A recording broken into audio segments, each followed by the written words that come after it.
Hello friends, मेरे digital classes में आप लोग का बहुत बहुत फिर से नए सेशन में स्वागत करता हूं। तो मैं आज लेकर आया हूं लूसेंट का मोस्ट इम्पोर्टेंट क्वेश्चन बायोलॉजी से, साइंस से, जो आपसे अक्सर क्वेश्चन पूछे जाते हैं मोस्ट इम्पोर्टेंट।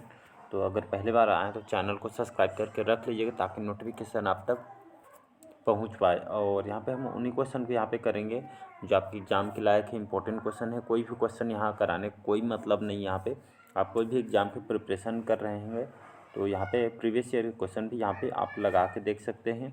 सारे क्वेश्चन इंपॉर्टेंट है, जितना भी मैं क्वेश्चन लूँ सारे क्वेश्चन आपके लूसेंट से क्वेश्चन को लिया गया है। तो चलिए सेशन को बढ़ाते हैं आगे। पहली बार आए तो चैनल को सब्सक्राइब करके रख लीजिएगा ताकि नोटिफिकेशन आप तक पहुँच पाए। तो क्वेश्चन स्टार्ट करते हैं। तो पहला क्वेश्चन है, प्रकाश संश्लेषण में जो पौधा प्रकाश संश्लेषण करता है, तो प्रकाश संश्लेषण में पौधों द्वारा निम्न में से कौन सी गैस उपयोग की जाती है? तो अमोनिया का, कार्बन डाइऑक्साइड, टाइलिन क्या है आपका, पेप्सिन का। तो इसका जो करेक्ट आंसर हम देखें तो इसका करेक्ट आंसर हो जाएगा आपका कार्बन डाइऑक्साइड। इसको CO2 के नाम से आप जानते होंगे। तो प्रकाश संश्लेषण में किसमें? पौधों में। याद रखिए, प्रकाश जो पौधों जो अगर प्रकाश संश्लेषण करता है तो आपके कौन से गैस के कारण की जाती है?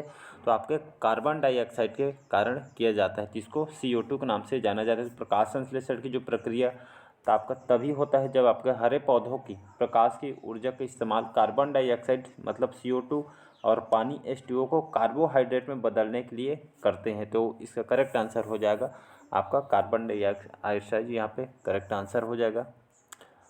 अगला क्वेश्चन देखते हैं।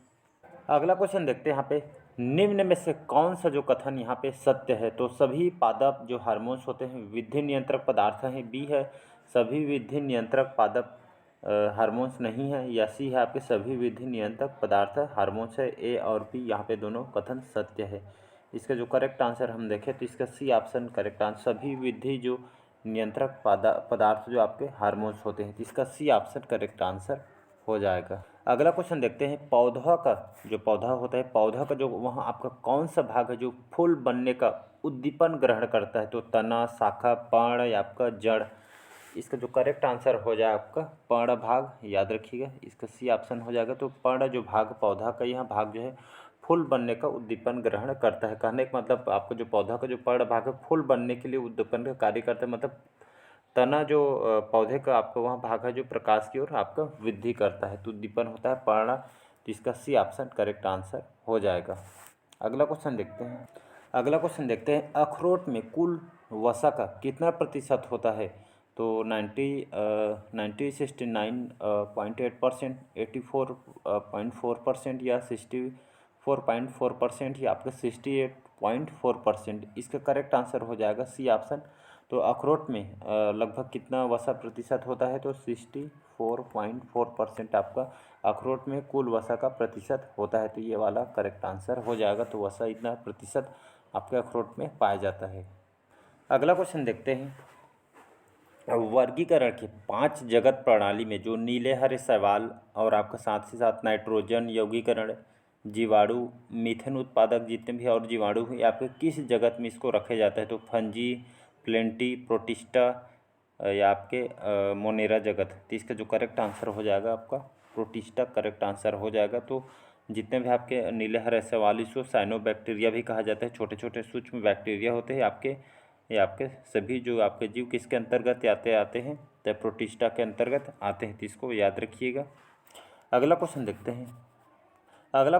हैं। टिक और माइट वास्तव में होते हैं मकड़ी और मकड़ीवंशी, क्रस्टेशियाई कीट या आपके बहुपाद। इसका जो करेक्ट आंसर हो जाएगा टिक और माइट वास्तव में आपके क्या होते हैं? तो आपके मकड़ी के एक वंश के होते हैं। तो मकड़ी वंश भी इसको समझ सकते हैं। अगला क्वेश्चन देखते हैं। मछलियों के हृदय की विशेषता होती है, तो इसमें केवल शुद्ध रुधिर होता है, इसमें दोनों प्रकार का रुधिर होता है, या इसमें अशुद्ध रुधिर होता है, या आपके इसमें रुधिर होता ही नहीं? तो मछलियों के हृदय की विशेषता यहाँ पे क्वेश्चन पूछा गया है। तो इसका जो करेक्ट आंसर हो जाएगा तो मछलियों के हृदय की विशेषता आपके इसमें जो है आपके इसमें अशुद्ध रुधिर होता है। याद रखिए, मछलियों को जो हृदय होती है इसमें जो रुधिर होता है, ब्लड होता है आपके इसमें अशुद्ध रक्त पाई जाती है। मछलियों के हृदय आपके कितने कक्ष होते हैं? जैसे इसमें 2 कक्ष पाए जाते हैं। मछलियों के हृदय में 2 कक्ष होते हैं। मछली का जो दिल आपके 2 कक्षों में एक आलिंद और आपका एक वेंट्रिकल होता है। याद रखिएगा, जिसमें आपके डीऑक्सीनाइटेड रक्त शरीर में आती है और आपके एंट्रियम में प्रवेश करती है और आपके फिर वेंट्रिकल में, जहाँ गले के माध्यम से आपका या आपके शरीर को पंप किया जाता है। तो इसमें अशुद्ध रक्त रुधिर होता है, तो इसको याद रखिएगा। ये आपके मछलियों के हृदय में 2 कक्षीय होते हैं।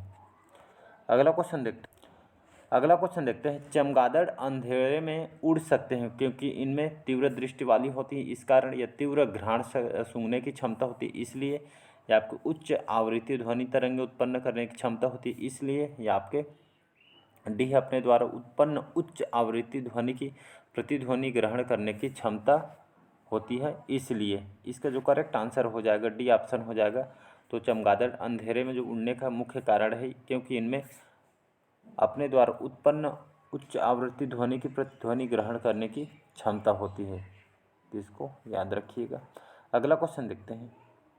अगला क्वेश्चन है, या एक जो क्वेश्चन आपके बहुत बार गन्ना से क्वेश्चन पूछा जाता है, गन्ने की खेती के लिए सबसे अधिक हानिकारक कीट कौन सा होता है। और क्वेश्चन पूछा जाता है गन्ने में कौन सा रोग पाया जाता है जिसमें लाल सड़न रोग होता है। तो आपका बैग्राडा, इडियोरकस, एलियोरोब्लास या आपका पायरीला। तो इसका करेक्ट आंसर हो जाएगा आपका पायरीला। एक प्रकार का कीट है जो गन्ने की खेती के लिए इसको सबसे अधिक हानिकारक कीट माना जाता है। तो पायरीला एक कीट है जो आपके गन्ने की खेती में आपका ये पाया जाता है। दीमक की तरह आपके ये कीट है जो आपके जो गन्ने की बुआई और कटाई तक के फसल किसी भी अवस्था में आपका ये लग सकता है। और ये आपके पेड़ में जो गन्ना फसल, इसमें खास करके देखने में दीमक जो है आपके पेड़ों को कटे सिरों पेड़ों की आँखों में, मतलब कीलों को, ये जो आपका जो गन्ना होता है तना में आपके ऐसा करके ये आपका पाया जाता है। मतलब जो गन्ना की जो फसल है इसको ख़राब करता है, तो जड़ में इसको पूरा मतलब नीचे से ऊपर तक यहाँ पे ख़राब करते जाता है। तो इसको याद रख, साथ ही साथ इसमें मिट्टी भी भराई कर देती है। और मिट्टी में जो गन्ना की खेती में जो लाल लाल आप देखे होंगे गन्ना आप खाते होंगे, तो बीज से लाल लाल यहाँ पे लाल सड़न रोग है, तो किसमें पाया जाता है, तो गन्ना के में पाया जाता है, गन्ना की खेती में पाए जाते हैं। तो इसको याद रखिएगा। हानिकारक कीट पूछे तो आपको पायरीला आपको आंसर ले लेना है। अगला क्वेश्चन देखते हैं। जीर्ण होने की प्रक्रिया के अध्ययन क्या कहलाता है, मतलब वृद्धि अवस्था समझ सकते हैं। तो जीर्ण होने की प्रक्रिया या वृद्धि अवस्था के अध्ययन को क्या कहलाता है, तो जेरोंटोलॉजी, एथनोलॉजी, एंथ्रोपोलॉजी या थैनोटोलॉजी। इसका जो करेक्ट आंसर हो जाएगा ये ऑप्शन करेक्ट आंसर हो जाएगा। तो जीर्ण होने की प्रक्रिया या वृद्धि जो आपका वृद्धि अवस्था है इसको क्या कहा जाता है, इसको जेरोंटोलॉजी कहा जाता है। तो इसको एग्जाम में क्वेश्चन पूछा जा चुका है एसएससी में। और यहाँ पे एथनोलॉजी यहाँ पे दिया है बी ऑप्शन। एथोलॉजी में किसका अध्ययन किया जाता है, इसमें जो मौखिक और लिखित जो भाषा होती है इसकी उत्पत्ति और विकास का इसमें अध्ययन किया जाता है। मतलब भाषा और बोलियों की या इसमें अध्ययन, इसको क्या कहा जाए, एथनोलॉजी कहा जाती है। ये भी एग्जाम में क्वेश्चन पूछा जा चुका है, तो इसको भी याद रखिए। और यहाँ पे एंथ्रोपोलॉजी यहाँ पे दिया है सी ऑप्शन। तो इसमें किसका अध्ययन किया जाता है, तो एंथ्रोपोलॉजी मानव शास्त्र का यहाँ पे अध्ययन किया जाता। कहने का मतलब है मानव कि उसकी आपकी अनुवांशिकी क्या है, संस्कृति, समाज की वैज्ञानिक और समाज के शास्त्र के दृष्टिकोण से इसका अध्ययन आपका क्या कहलाता है, एंथ्रोपोलॉजी कहलाता है। तो इसको याद रखिए। और यहाँ पे थाइनोटोलॉजी में किसका अध्ययन किया जाता है, तो थाइनोटोलॉजी क्या होता है, एक कहने का मतलब है आपके जो मृत्यु होता है इंसान, मृत्यु और उसकी जो प्रक्रिया का अध्ययन जो होता है, जो उसकी जो शोध होता है, इसी को यहाँ पे थाइनोटोलॉजी कहलाता है।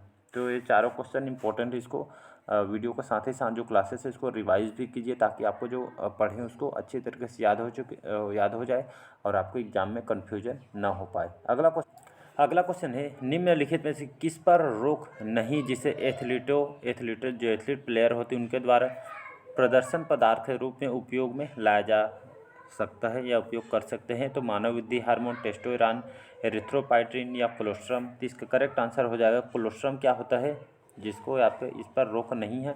तो एथलीटों द्वारा प्रदर्शन के रूप में इसको उपयोग में लाया जाए तो कोलेस्ट्रम होता है आपके यहाँ आपका जिसमें आपको विटामिन, खनिज, बहुत सारे जो एथलीटों को जो चाहिए आपके इसमें होता है, तो इसको यहाँ पे उपयोग में लाया जा सकता है। अगला क्वेश्चन देखते हैं। अल्फा केराटिन एक प्रोटीन है जो आपको कहाँ पे उपस्थित रहता है, तो अल्फा केराटिन एक प्रोटीन है जो आपको उपस्थित रहता है आपके चर्म में, ऊन में, रक्त में या आपके अंडों। तो अल्फा केराटिन एक प्रकार का प्रोटीन है, आपको उपस्थित कहाँ होता है, आपके चर्म में होता है। इसको याद रखिएगा। तो इसका जो आंसर हो जाएगा चर्म करेक्ट आंसर हो जाएगा। तो अल्फा कैरोटीन ये आपका एक प्रकार का कैरोटीन जो कशेरुकियों में पाया जाता है। एक प्रोटीन बाल, सींग, स्तनधारी, पंखे, नाखून, त्वचा की आपके ये इसमें पाया जाता है, चर्म स्किन में, कहने का मतलब है। अगला क्वेश्चन देखते हैं यहाँ पे, इनमें से ऑक्सीजन के परमाणु सबसे कम किस में होते हैं? तो होते हैं आपके प्रोटीन्स में, लिपिड्स में, कार्बोहाइड्रेट्स या आपके न्यूक्लिक अम्ल में।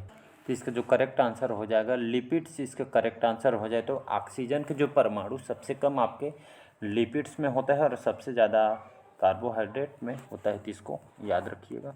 अगला क्वेश्चन देखते हैं, आंतरीय जो एपिथेलियम होता है, ये आंत में जो पाया जाना जो एपिथेलियम द्वारा स्त्रावित हार्मोन आपका कोलेसिस्टोकाइनिन एक हार्मोन है। ये आपके इसका कार्य पूछा गया था, या कोलेसिस्टोकाइनिन इसका कार्य क्या होता है? तो पित्ताशय के संकुचन को ये आपका प्रेरण करता है।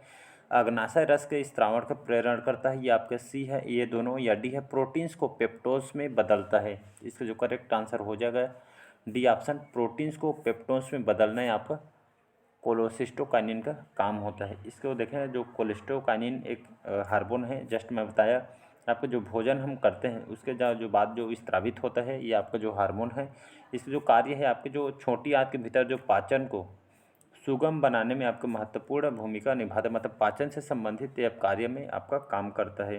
तो भोजन को मतलब हम करते हैं, उसके जो भोजन की जो प्रक्रिया जो उसको पचाने में ये आपका मुख्य भूमिका निभाता है। भूख वगैरह जो आती है आपके इसी के माध्यम से आती है, हम खाना को पचाने का काम भी इसी के माध्यम से पाचन सुधार करता है, कहने का मतलब है। तो इसका डी ऑप्शन करेक्ट आंसर हो जाएगा, प्रोटीन्स को पेप्टोज में बदलता है। अगला क्वेश्चन देखते हैं। अगला क्वेश्चन है, अमाशय में भोजन के जीवाणु को कौन नष्ट करता है? तो पेप्सिन, पीन, इलेस्मा या आपका HCl। इसका करेक्ट आंसर हो जाएगा HCI है, HCI। ये आपके अमाशय में भोजन के जीवाणु को नष्ट करने वाला आपका HCI कहने का मतलब है। अमाशय में भोजन जो करते हैं, भोजन पहुंचने के बाद जो पाए जाने वाला जीवाणु को नष्ट आपके नमकाम्ल एक रस है, तो इसके माध्यम से HCI के माध्यम से किया जाता है, तो इसको याद रखें। तो इसका जो कार्य होता है भोजन के जीवाणु को नष्ट करना आपके इसका काम होता है। तो चलिए, आज का सेशन कैसे लगा कमेंट करके ज़रूर बताइएगा। पहले बार आए तो चैनल को सब्सक्राइब करके रख लीजिएगा ताकि नोटिफिकेशन आप तक पहुंच पाए। चलिए मिलते हैं अगले पार्ट में। 25 क्वेश्चन हम यहाँ पे कंप्लीट करते हैं। आगे का क्वेश्चन यहाँ पे 26 से हम स्टार्ट करेंगे। सारे क्वेश्चन को रिवाइज कीजिएगा ताकि आपके एग्जाम के लिए बहुत इंपॉर्टेंट है। और पहले बार आए तो चैनल को सब्सक्राइब करके रख लीजिएगा ताकि नोटिफिकेशन पहुँच पाए। और मैं डेली बेस पे करंट पेज पढ़ाता हूँ, तो आप डेली बेस पे करंट पेज भी पढ़ सकते हैं। चलिए, थैंक यू।